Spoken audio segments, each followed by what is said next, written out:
Hello and welcome to our next video blog. I thought it would be good to carry on talking to Andy Serkis about some of the fun and games we had during our first block of shooting. Andy?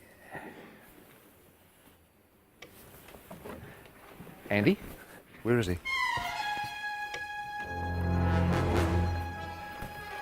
Andy? What is this place? This isn't Wellington. Where am I? Isn't this where James Bond crashed his Aston Martin in 1964?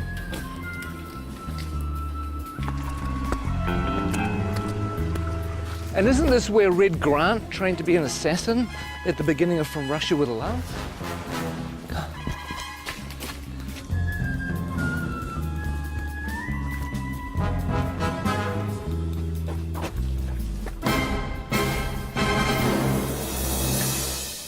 You know what? I think we should just run the blog anyway.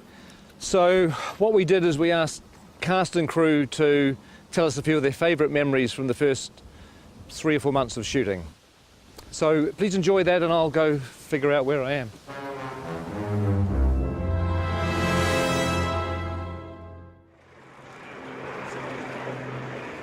What are the things that stand out for you the most from the first block? I think for me, my favourite stuff we've done so far has been Gollum's cave. Was that precious? The way that Pete did that scene, it felt like I was watching a play. It was sort of like you could just sit back and watch these amazing guys do their thing. Him and Martin together were fantastic. It was really cool. Trying to get back into the head of Gollum. I don't know if I ever told this, but it felt like kind of doing an impersonation of a character that I'd played. Yes. A long time. It was weird because it was like, you know, having to re-own it again. Yeah, it was pretty cool. It was a nice way of starting. I felt sorry for Martin because he was suddenly thrust into having to find the character of Bilbo and have to deal with you for a whole week, going at him the whole time. I mean, it was must have been a bit intimidating. Blizzes and splashes. It's a meaty mouthful. Yeah. It's going to be a good movie. Check it out. After 2 years of, oh my God, when are we ever going to shoot this film? We had 13 dwarves and a hobbit. We might have had a wizard as well. And suddenly, it's real. Seeing the sets were like amazing. That was true. I mean, coming to Bag End for the first time and walking through. That was our first day, wasn't it? It was, First day on the job. That was amazing. Can you name them? Name the dwarves. Ori Dori Nori, Biffa Bobba, Biffa... Biffa Bobba Buffa, Ori Nori Nori. I can never remember. See, that's the problem. You can't even remember who they are. You have Philly and Killy. There's Thorin, and there's Gloin, and there's Oin, and Dwalin and Balin, and there's Biffa, Buffer and Bomber, and then there are the three Dori, Nori and Ori. I think that's it, isn't it? I think so. 13 Dwarves is one of the reasons why I dreaded The Hobbit and why I really didn't think I was going to make it for such a long time. But the irony is it's turned out to be one of the joys of the film. Oh my God.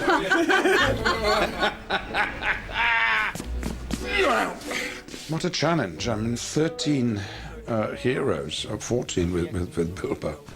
They all have to be differentiated in a way that isn't necessary in the book, but if you keep seeing them, you want to know who they are and specifically and what their attitude is and why they're on this journey. We need to move now! Come on! Some of the best memories were getting the dwarves ready. Everybody has helped these actors kind of find their way through lots of rubber and lots of hair.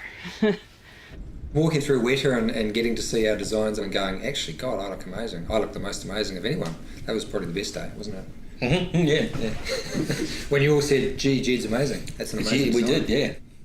Some of them actually looked pretty bad before they got into the prosthetic. Some of them, for some of them, a prosthetic is making them look better, to tell you the truth, which says something. Mark Hadlow, for example, springs to mind. I have this lovely bit down here, and then this moustache that comes up here. I look stunning. I should be in centrefold.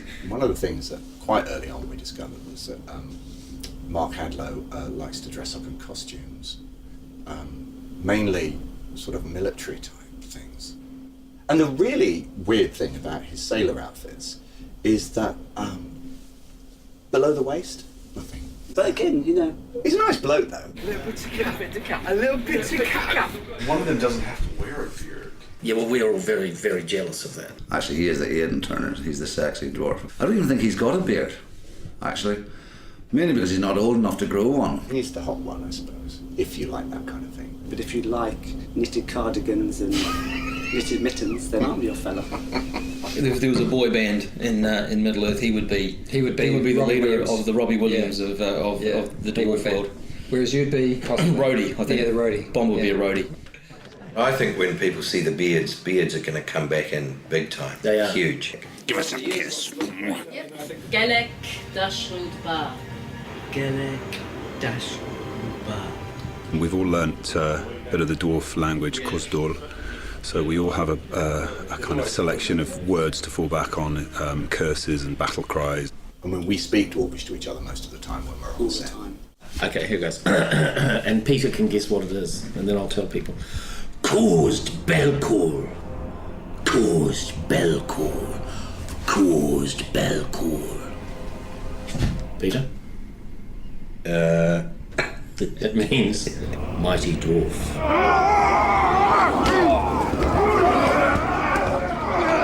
We had Troll Show.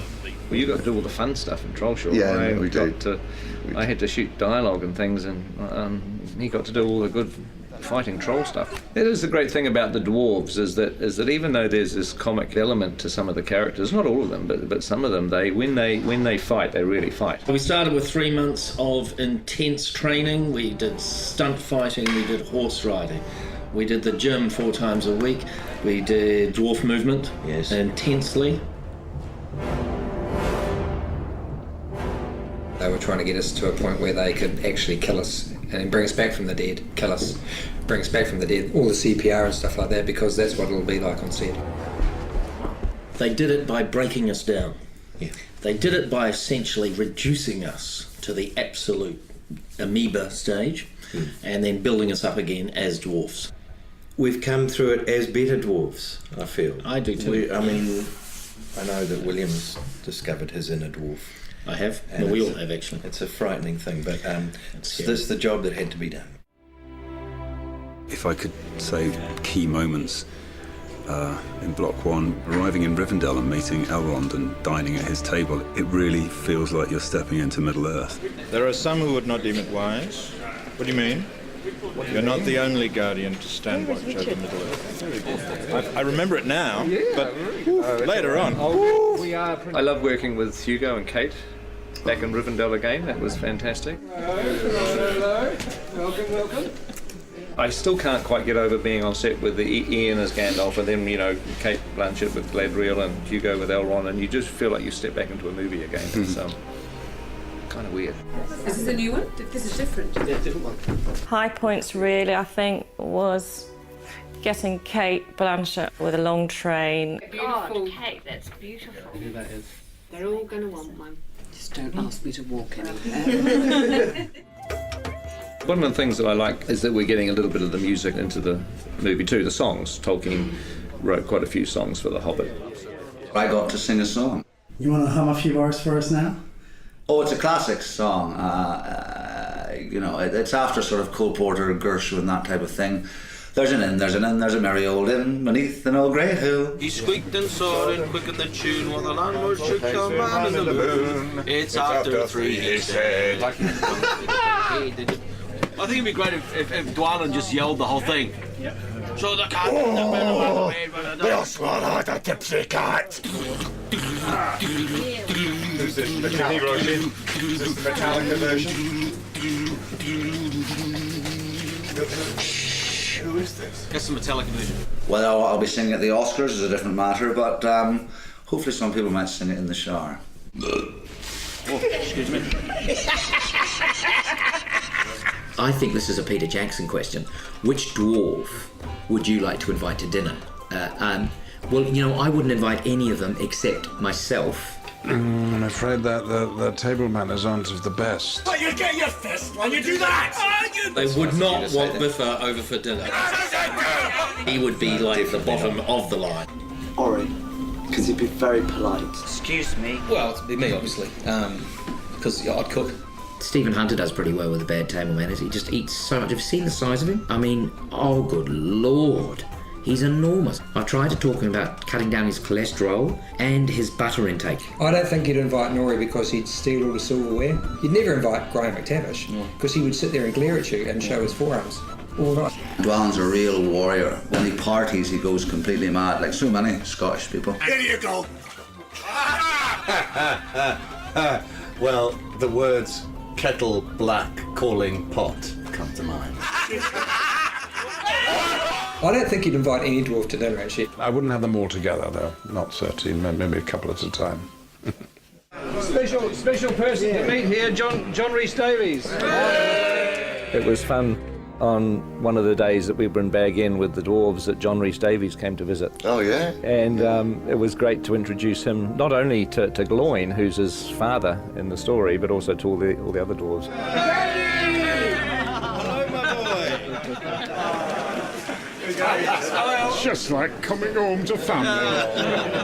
I predicted what John would say, and he pretty much said it word for word. I could just imagine, him saying, "Oh, you poor bastards." that's pretty much what he went on to say. You poor buggers. When he gets you running up the hill in full armour, you'll enjoy that. But you are going to be spectacular. And you'll be chased by women all around the world. but only if you're in costume and makeup. Okay. All right. We've been here since January the 13th. So what is that, 5 months? And we haven't even scratched the surface. Who are you doubling, Pete? I'm doubling Stanley Kubrick.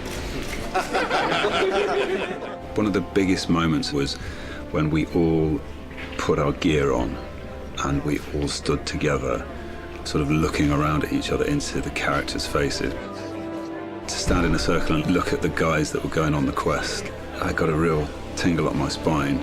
Lovely, thank you, that's terrific. I think we can check the gate on that.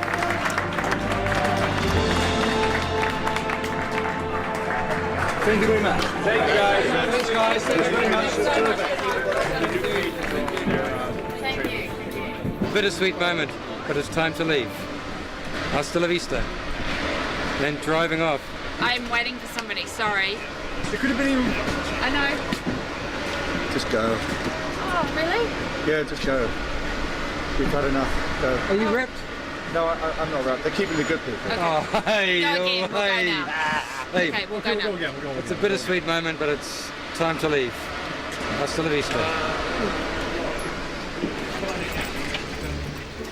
Well, I hope you enjoyed that. I don't know whether there'll be any more because I have to find New Zealand, which I've lost. I think it's over here. Who is that odd little fellow?